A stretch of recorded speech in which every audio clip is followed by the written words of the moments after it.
For 35 years, Ms. Celestine Wesley worked at the Arkansas Public Policy Panel.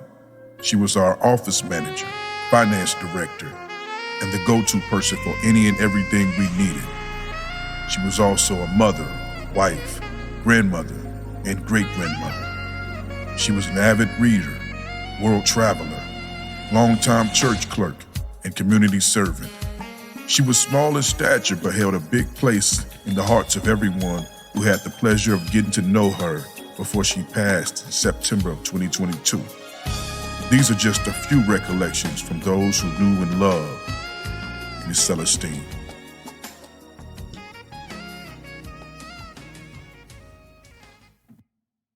She was a very unique, quiet spirit. A very dedicated person. I would say she was extremely smart, very unassuming, and incredibly punctual in everything she did. I would say meek, knowledgeable, and kind. I always had a smile on her face, no matter how she felt. She was a dear-hearted and good friend of our family. Humble, caring, loving, faithful, a great woman of God. You know, sometimes I have to laugh to keep from crying. It's like I'm living in a fantasy world that I'm gonna wake up. I'm gonna see your gorgeous face again. Caring, compassionate, and thoughtful. Kind, quiet, hilarious. Gracious, kind, and generous. Doer, diligent, and delicate. Kind, graceful, unassuming. My mom didn't talk a lot. She was more a doer than a talker. Mm-hmm. She was always kind, no matter what. To anybody. She always extended people grace, even if they were ugly to her or, you know, I never once heard my mom say a curse word. Now I know she did, but it was very, very, very rare. And I say unassuming because people often underestimated her and how smart she was and how, I mean, my mom worked till she was 80. Yeah. How often do other people do that? They don't, and still have all of their faculties, you know what I mean? Have all of their faculties. Yeah. But you couldn't give my mom a page of numbers and she couldn't figure it out. So people, you know, she was quiet and short in demeanor, but she was a giant in everything else. I remember when she was probably in her mid-teens, my mother would sometimes entrust her to do important shopping that involved a bit of money because she knew Celestine was going to be watching the pennies and make sure she brought back the proper change. And so she recognized her trustworthiness there. Also, that quality proved to be a big help to my parents, who were blessed with 8 children and a modest income. And so Celestine actually taught herself how to sew. And when she learned, she began making clothes for the girls, which actually saved my parents money from going out to buy the expensive store-bought clothes. And on special events, she would tell us, you know, like the big rodeo, she says, you know, it's coming to town and you guys want to go and have a good time. So let's save our money. So whenever you get spending money, turn it over to me. And we would turn it over to her for safekeeping because she figured we might be tempted to spend it. And so at the end of the time period, she would bring out all the savings. And I know she put more in than we did. But she would tally it all up. And she wouldn't say, well, you know, you only save this much. She would just put it all together and add that to what my parents would give us for the occasion. And we'd hop off, had a good time at the rodeo. But she was teaching us actually to save and sacrifice the little things for big things. It was 8 of them. Although her younger sister Vanessa passed away when she was 5 years old. But yeah, I could just bet it was chaotic in a little small 3-bedroom house with 7 kids.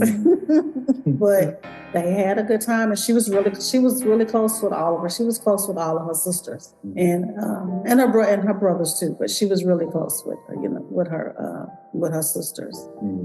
But they had a happy childhood. You know, my grandfather was a Methodist minister, so they went to church, they went to school, they got their education, and she had a happy childhood. I truly believe that Celestine's love language and possibly her greatest spiritual gift was service to others, because she was always doing something for someone else, not to be seen nor for applause. This has always been who she was, even from a child. Simply because she valued people. She valued relationships.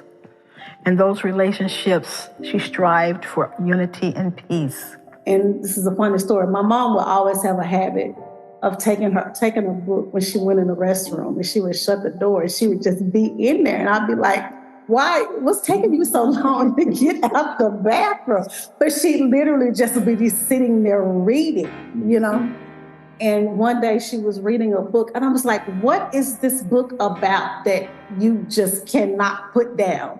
And she told me about the book, and I said, as soon as you get done reading that book, I want it. And I read that book, and I've just been a voracious reader ever since. That's where I got my love of reading. It's the reason why I'm a librarian. I'm a high school librarian. I went into education a little bit late in my life, but my love has always been reading. I've been a librarian for 23 years.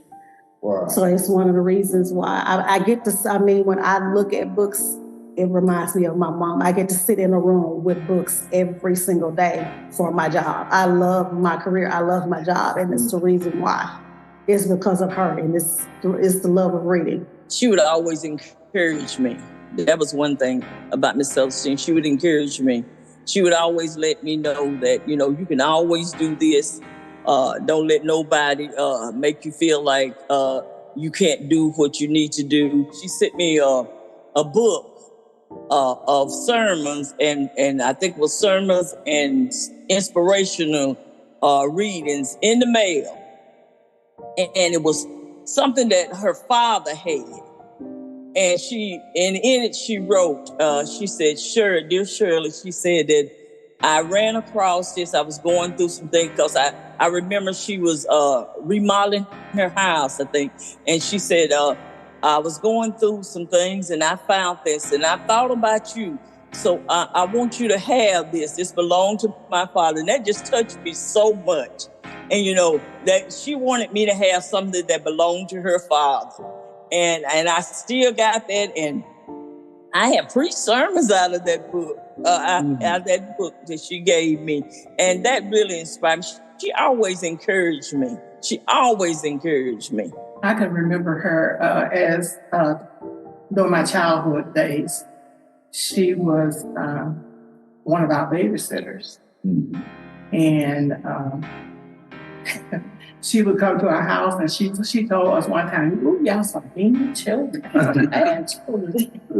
But she was the sweetest thing. I mean, so we would play jokes, on each other as children. And she would take it and she would just smile, and we realized, oh, she is a nice person. So we didn't pay any jokes to her. But she was just there. She was just a sweet person.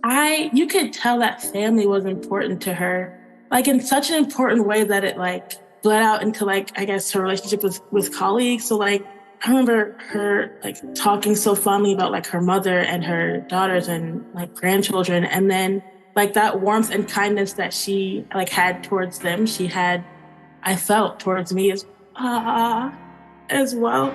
She just had such a good heart and just cared for. She was a colleague, but her impact is so Celestine. I was Miss Wesley's pastor from 1987 until the day she passed away. And the joy that she brought to the whole congregation is that she was one of those people, she was always a go-to person for whatever it is you needed in the church. She always knew how much money we had. She knew which accounts that were in. They knew Miss Wesley had it all under control. And that gave me a lot of comfort. It gave the other leaders in the church a lot of comfort. And it just makes for a happy congregation. And as Denise said earlier, she always brought a smile to the table, no matter what she was enduring or going through. And I watched her over the years go through some really tough stuff, but she always brought her A game to the table. I always appreciated the way that she could stand up for her values, but in a way that wasn't polarizing or didn't make someone else feel bad or, all of that. She was as solid as a rock. I mean, there was no wiggle wobble about her. And she was such a good listener and so patient. You always knew that she had actually heard you and that she was trying to hear you. And again, her integrity, she was so just rock solid in her values. There was never any compromise in that. She did the things the right way every day, all the time, so consistent.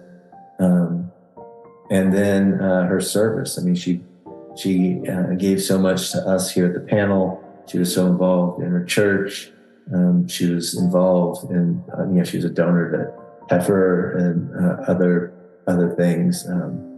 She really, put her money where her mouth is, and gave of her time, gave of her knowledge, and gave of her money to the things that she cared about. I think too, a legacy of sacrifice, because during some times when we didn't have the funds to pay either Miss Denise or Miss Wesley what they should have been paid for doing the secretarial accounting work of the church, she just didn't take anything. She just did the work. Regardless of whatever you needed, she just gave. There was a group of us who had decided to purchase some furnishings for the church. And Miss Wesley asked, who did that? Then I told her who did it. She said, well, I want to give some. So she just took out her checkbook and wrote a check so she could contribute too. So that kind of person. We had finally started to get some momentum in the early 2000s, and we were staffing up, and we had just brought on, we had been trying to hire some people with actual organizing experience. And we had just found a couple, and it just brought them onto staff when a grant that we had been relying on ended unexpectedly, and we were going to be bankrupt. And it was Celestine, Beth Ardapple, and I who we worked while we were on unemployment for 6 months so that we could keep paying. I mean, then I think there was probably 4 other staff maybe, but we kept paying the rest of the staff while we raised the money to recover from that. And without her and Beth's leadership in making that sacrifice together with me, I don't think we would have survived that. How would you describe her emphasis on making sure y'all all got a good education? That's why I got a doctorate. Okay. Oh, wow. So I got a doctorate. Yeah, she knew that was the best way for us to escape the circumstances that we were in. Mm-hmm. Just Black people in general, mm-hmm. just African Americans in general. You get an education, can't nobody stop you. Mm-hmm. They can't stop you from doing anything. Mm-hmm. So a lot of the reasons why I got my bachelor's, got my master's, got my doctorate was because of my mom, and she was right there beside me every step of the way. Do the best job that you can do. Never give up. Do your best. And that's what she did. She did her best. God gave her the strength. I didn't know she was the age she was when she passed away, but Miss Celestine was a strong woman. She was a woman of God, and she was a woman of strong beliefs. And she had that strength to be able to do to me what I have not seen nobody else do on this job. And she carried that load until the day she died. And there's a Proverbs 31. She is that woman. How do you think Miss Celestine would want to be remembered, and what legacy do you believe she left behind? I think she would want to be remembered for hard work and her dedication to the church, for the gentle kindness that she shared and showed with everybody, and for her to know that she touched a lot of people's lives. Miss Wesley was one of those rare people who could say a lot in a few words, you know, and could say it so gently. I like to say she was pretty direct. She would tell you what her feelings were. I like to describe people like her as folks who can tell you to go to hell in such a way you look forward to the trip. She was a very, very kind spirit, but you couldn't walk over Miss Wesley. Nobody did. She was too strong for that. And I think that will be her legacy, a legacy of quiet strength, gentle but very strong, and just an absolute wonderful person. I was shocked to find out she was 80 years old. I had no idea Miss Wesley was 80 years old. She didn't move like she was 80. She didn't act like she was 80. She didn't talk like she was 80. She was just as active in the church in the latter years of her life as she was in the first years. And she just did not slow down until she couldn't. And I think that is her legacy.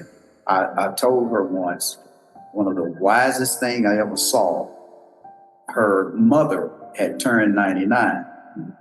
The rest of the family wanted to wait till she was 100 before they had a birthday party. And Miss Wesley said, let's do it now at 99. She might not make it to be 100. And she wanted to do it while she could still remember it. And her mother didn't make it to 100. But they had a beautiful birthday celebration for her mother at 99. And that never would have happened if Miss Wesley had not outvoted everybody else in the family and said, no, we're going to do this, man. To talk about the panel, you have to talk about Celestine. And so I think just in that way, I think while she's been there for so long, she's seen so much. And so she's been a part of the panel during whatever heydays, whatever low days. And so I think that there's insight that Celestine has that's helpful. I think Celestine should have an award, and I think it should be the Celestine Wesley Award for the person who actually does their job. And I think that would be beautiful. I don't think that she would want something like that. I don't think that she's the type of person to want to be not immortalized like that, but lifted up like that. But I think because of that is why I would want to so much. Some of my fondest memories is her laughter. When you tell her something and it was funny, she had this laughter, and at the end of the laughter, she would say, "Oh, child," and it would brighten my day, and it just who she was, and so those memories are with me, and I really miss that about her. I can see Miss Celestine laughing now. What were some of the things you think about that made your mother just really laugh and, just smile? What are some things that you think about? When somebody just did something or said something silly. Yeah. When somebody did something or said something silly, she'd give you that look and just be like, sometimes she just crack up laughing. Yeah. Why you do that? Yeah. Yeah. I knew Miss Wesley's mother and father before I knew her. And I had known them as a teenage pastor. Her mother was always encouraging to me. Whenever she would see me in church, she would approach me. She was always encouraging. And Miss Wesley's father, who was a minister also, was the same way. And Miss Wesley is a perfect blend of her mother and father. If you knew her mom and dad, you would know This is why her personality is the way it is. Because her mother and her father was just like that. They were kind, they were gentle, they were very dedicated, and they poured all of that into her. And she was a perfect blend of both of them. And she is a person who will be dearly missed. Miss Celestine was a 9 to 5 type of person. And so this is one of the times I really would like sit here late. Because it get dark at 5 o'clock now, daylight savings time. Right. And so I said, Miss Celestine, when you're ready to go, let me know so I can walk into this car. And I used to be like, you know what, I'm just gonna sit here until she get done. And then she started realizing I was doing that, you know? So then she said, oh, Stars, you let me know when you leave, because I'm leaving with you. I said, all right, well, I'm gonna let you know I'm really leaving around about 5:30. She's like, I'll be packing up.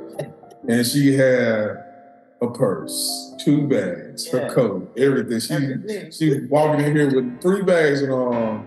So yeah, so I used to make sure she always got to her car safe, because I would just be like, I need to look over her. She became like a family member to me, and just thinking about it. So yeah, she's a special person. I would say that Miss Wesley was a faithful financial officer. I don't think she was dedicated to her mission, and I don't think she missed any days. She was always had perfect attendance. She was a faithful member. She had a beautiful soprano opera style singing voice, and I enjoyed having her lead songs, and I just loved it when she sang and led "Order My Steps in Your Word, Dear Lord." Miss Wesley's steps were ordered by the Lord. I will miss her. Gigi, you was an amazing woman. You was kind to everyone around you and supported us when we were in need. I am thankful to be your great-grandchild. You have taught me a lot in life. You have taught me to be kind to people who have bad intentions at heart and to give people a chance before judging them. I have gained a lot of hobbies from you, like sewing and crocheting. I remember watching movies on the couch until the next morning. I remember the time we fell asleep on the couch together. You have made amazing memories with everyone you have ever met. I have loved every moment we spent together, even through your last moments. I love you, Gigi. And thanks for being in my life. In the words of her daughter, Dr. Raquel Barton, Miss Celestine Wesley left some big shoes to fill. Oftentimes, we don't get to read or see the stories of the people behind the movement. Everyone has a role in the social justice ecosystem. Miss Celestine knew her role and focused on her strengths. It's important that we document our stories so that we can control the narrative. Her smile, grace, kindness, intelligence, and unique skill set made her invaluable to those in her presence. She will truly be missed.